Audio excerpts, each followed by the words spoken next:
kita menyampaikan materi, terlebih dahulu silakan kalian berdoa dulu. Ya, cukup.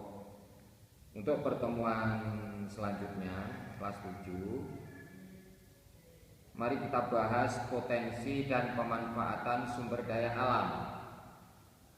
Apa yang dimaksud dengan potensi sumber daya alam? Sumber daya alam itu adalah semua bahan yang ditemukan manusia di alam yang dapat dipakai untuk kepentingan hidupnya, baik bahan itu berupa benda mati ataupun benda hidup. Kemudian sumber daya alam yang ditemukan di muka bumi ini dapat dikelompokkan menjadi 4.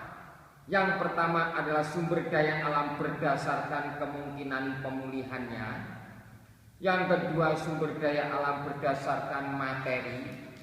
Yang ketiga sumber daya alam berdasarkan habitat. Yang keempat sumber daya alam berdasarkan sifatnya. Sekarang yang pertama, sumber daya alam berdasarkan kemungkinan pemulihannya. Bahwa sumber daya alam kemungkinan pemulihannya ini ada 2, yaitu sumber daya alam yang dapat diperbarui dan yang kedua adalah sumber daya alam yang tidak dapat diperbaharui. Sumber daya alam yang dapat diperbarui itu contohnya seperti jenis tumbuhan, hewan, air, dan udara, yang mana sumber daya alam ini mudah sekali untuk diperbaharui. Contohnya seperti tumbuhan hutan. Hutan itu seandainya sudah dibabat habis bisa diperbarui dengan melakukan reboisasi. Kemudian hewan pun juga demikian dengan melakukan reproduksi dan lain sebagainya. Yang kedua adalah sumber daya alam yang tidak dapat diperbaharui. Sumber daya alam yang tidak dapat diperbaharui ini diantaranya seperti sumber daya alam yang jumlahnya terbatas. Sebetulnya sumber daya alam ini bisa diperbarui tetapi memakan waktu yang cukup lama, yaitu jutaan tahun. Contoh seperti minyak bumi. Jadi minyak bumi nanti seandainya itu habis, itu bisa diperbarui itu memerlukan waktu yang cukup lama, bahkan jutaan tahun. Gas alam, batu bara, dan bahan tambang lainnya. Kemudian yang kedua, sumber daya alam berdasarkan materi. Berdasarkan materinya, bahwa sumber daya alam itu juga ada 2, sumber daya alam organik dan sumber daya alam anorganik. Sumber daya alam organik itu adalah materi atau bahannya berupa jasad hidup.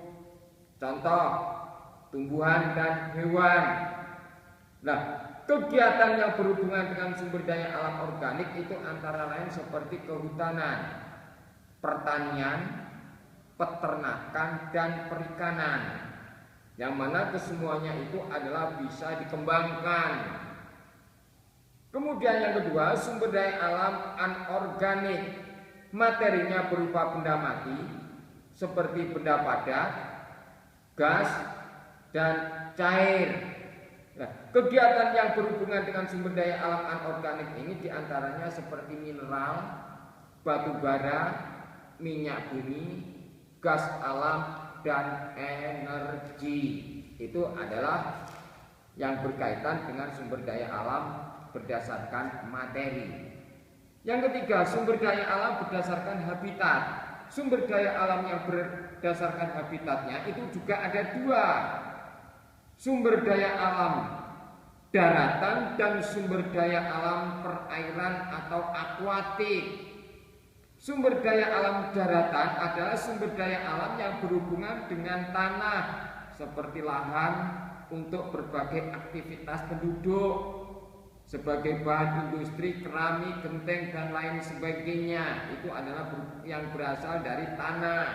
Kemudian sumber daya alam akuatik atau perairan, sumber daya alam yang berhubungan dengan air seperti laut, sungai, danau, air tanah, dan air hujan. Sekarang berdasarkan sifatnya, yang terakhir, sumber daya alam berdasarkan sifatnya. Berdasarkan sifatnya, sumber daya alam itu ada dua, sumber daya alam hayati dan sumber daya alam non hayati. Sumber daya alam hayati itu diantaranya adalah satu,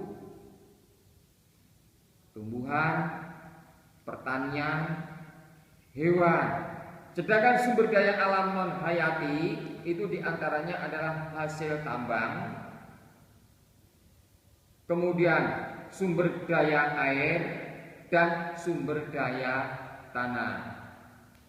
Untuk pertemuan kali ini kita lanjutkan lagi berkaitan dengan bab berikutnya.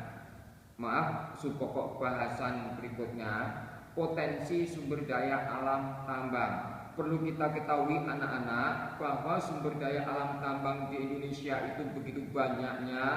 Di antaranya seperti minyak bumi, batu bara, gas alam, kaulin, bauksit, pasir kuarsa, pasir besi, mangaan, emas, timah, tembaga, dan marmer atau batu alam. Nah, itu adalah semuanya adalah sumber daya alam tambang. Sekarang yang pertama minyak bumi. Minyak bumi merupakan sumber daya alam yang tidak dapat diperbaharui. Yang mana minyak bumi ini merupakan sumber energi utama yang dipakai untuk keperluan industri, transportasi, dan rumah tangga.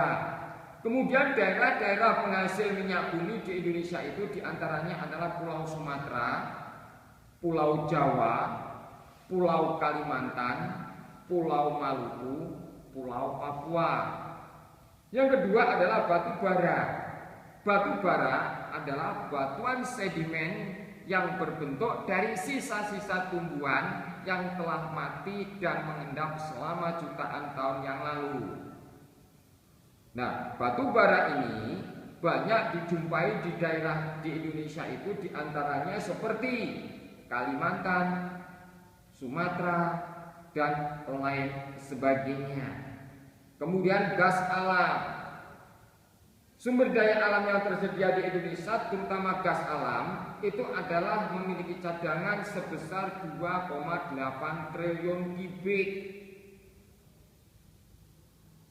Jadi seandainya itu nanti bisa diolah, itu akan bisa digunakan untuk kepentingan semua umat manusia. Kemudian kaulin, bauksit, pasir kuarsa, dan lain sebagainya. Untuk pertemuan kali ini saya akhiri sampai sekian aja dulu. Untuk kegiatan kalian tugas di rumah yaitu mengerjakan uji kompetensi 2 halaman 25. Wis,